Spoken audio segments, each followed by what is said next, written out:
Hello, আসসালামু আলাইকুম guys. আশা করি সকলে ভালো আছেন এবং আপনাদের আমিও অনেক অনেক ভালো আছি। তো আজকে প্রথম ব্লগ, আর প্রথম ব্লগেই হচ্ছে বৃষ্টি। Nice. তো যাই হোক, তো আমার গন্তব্য ছিল ঢাকা টু রাজশাহী।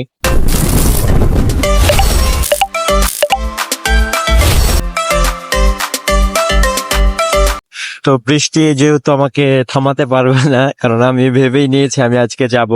সো আমি হচ্ছে বের হয়ে গেছি। আমার এইখান থেকে হচ্ছে যে এয়ারপোর্ট স্টেশন একটু দূরে, তাই বাসে করে চলে গেলাম, আর সাথে তো বস্তা থাকবেই। তারপরে চলে আসলাম বৃষ্টি শেষ হচ্ছে এয়ারপোর্টে। তো মানে যদিও এয়ারপোর্টের দিয়ে কোনো বৃষ্টি নাই, বাট হচ্ছে যে আমি বাসা থেকে বের হওয়ার সময় দেখলেন তো কি পরিমাণে বৃষ্টিটা ছিল। অনেক ক্রাউড আজকে। সরি, স্টেশন স্টেশন लगा मेरा मजाक। ট্রেন যেহেতু আসে নাই ভাই, ভালো লাগতেছে না। আর এইদিকে সব ট্রেন খুলে যাচ্ছে আমার চোখের সামনে। আমার ট্রেনটাই আসছে। আমার চোখের সামনে দিয়ে সব ট্রেন চলে গেল, আমার ট্রেনটা এখনো আসতেছে না। তারপরে আমার ক্যামেরায় দেখা গেল স্বামী নির্যাতন। আসলে এরকম বিষয় না, বিষয়টা হচ্ছে যে ভাইয়ার মনে হয় ছবি তোলার মুড নাই, আর আপুটা জোর করে ছবি তুলতেছে। তো মনে হলো ভাইয়া আমার দিকে তাকাইলো, আমি ক্যামেরাটা সরাই নিছি। তো ক্যামেরা সরাইতে যে আরেক বিপদে যে দেখেন, এইদিকে আরেক কপতি বসে আছে। ওই যে এটা কি ভাই, না এটা কি, মানে ট্রেন এই দিক দিয়েও আসতে পারে, ওই দিক দিয়েও আসতে পারে। ও লাইনের মধ্যে দেখি শুয়ে আছে, বুঝলাম না তো বিষয়টা। मौत को छू के टक से वापस आ सकता हूँ। তারপরে ট্রেন আসে, আমি ট্রেনে উঠে পড়ি। অনেক সাধনার পরে ট্রেনে উঠে গেছি। অনাকাঙ্ক্ষিত অনেকক্ষণ পরে হচ্ছে যে ট্রেন ছাড়ছে। আহ, এতক্ষণ অপেক্ষা করার পরে যে ট্রেনটা ছাড়ছে, তার জন্য খুব ভালোই লাগতেছে।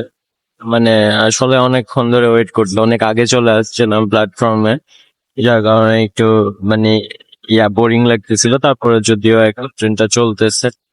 তো আগে মোটামুটি আমার এখান থেকে রাজশাহী যাইতে কত 6 ঘন্টা মতো লেগেই যাইতো, বাট এখনো হচ্ছে যে আমাদের সেই রেল সেতু হয়ে গেছে যমুনা ব্রিজের উপরে। তো ওই রেল সেতুর কারণে হচ্ছে যে এখন খুব কম সময়ের মধ্যে, 5 ঘন্টার মধ্যে 1 ঘন্টা কমছে। যদিও আর একটু হবে, তাড়াতাড়ি হবে তাদের কথা অনুযায়ী। তো 5 ঘন্টার মধ্যে তারা হচ্ছে যে চাপাই টু ঢাকা বা ঢাকা টু চাপাই পৌঁছায় দেয়। তো আমি আজকে আমার রুট হচ্ছে রাজশাহী পর্যন্ত, আমি আজকে যাব না চাপাই। তো এই জন্য হচ্ছে যে আমি রাজশাহী পর্যন্ত টিকিট কেটেছি। বাইরে যে জায়গাগুলো, আর এদিকে ওয়েদারটা অনেক সুন্দর, না মেঘলা না বৃষ্টি, না হচ্ছে যে আপনার মানে একদম রোদ করা রোদ, তাও না বৃষ্টি হচ্ছে, রোদও দেখা যাচ্ছে, উজ্জ্বল একটা জায়গা, সুন্দর লাগতেছে। আচ্ছা, আমার কাছ থেকে কথা হচ্ছে যে টঙ্গী স্টেশনটাতে কেন বনলতাটা দাঁড়ায় না?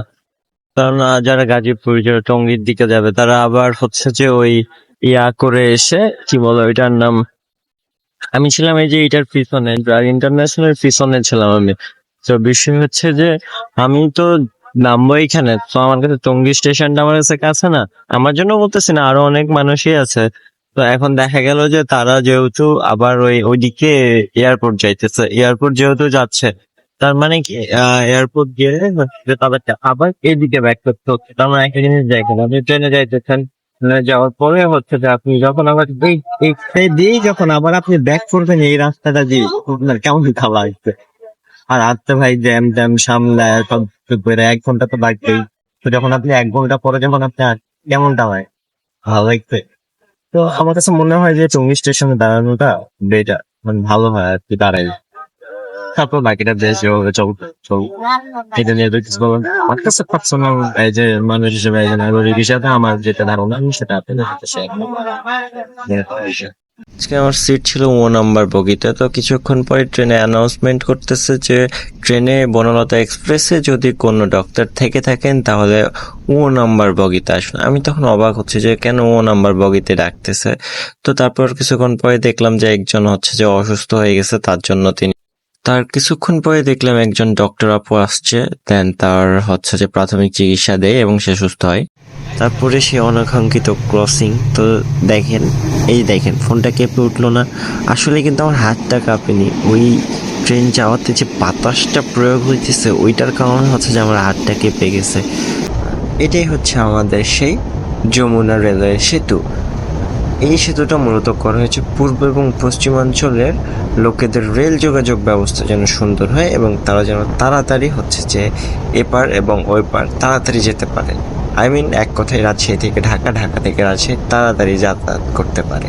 এই প্রকল্পটি বাস্তবায়ন করার জন্য জাপান আমাদেরকে অনেকটাই সাহায্য করে। 72% জাপান আমাদের অনুদান দিয়েছে এবং বাকি 18% বাংলাদেশ নিজ অর্থায়নে তৈরি করেছে। এই সেতুর কাজ শুরু হয় 2016 সালে এবং তা বাস্তবায়ন হয় 2025 সালে। দৈর্ঘ্য হচ্ছে 4.8 কিলোমিটার এবং ডবল লাইনের ডুয়েল গেজ। সেতুর ওপর ট্রেনটি ঘন্টায় 120 কিলোমিটার বেগে চলতে পারবে। আপনাদেরকে আরও কিছু তথ্য দিতে চাই। এই সেতুটি দুই ভাগে হচ্ছে যে তৈরি করা হয়েছে। পূর্বাংশ নির্মাণ করেছে ওবাইসি টোয়া জেএফই যৌথ উদ্যোগে এবং পশ্চিমাংশ নির্মাণ করেছে IHISMCC যৌথ উদ্যোগে। এই তথ্যটি আমি জানতে পারি উইকিপিডিয়ার মাধ্যমে। বক বক করতে করতে কখন যে হচ্ছে রাজশাহী চলে আসছি বুঝতে পারিনি, তো ট্রেন থেকে নামার ভিডিও করতে পারিনি, ফোনে চার্জ ছিল না। ফাইনালি হচ্ছে যে রাজশাহী স্টেশনে নেমে গেছি। তো আজকে ভিডিও এখান পর্যন্ত। যদি ভালো লাগে তো লাইক এন্ড সাবস্ক্রাইব করবেন এবং শেয়ার করতে অবশ্যই ভুলবেন না। ধন্যবাদ।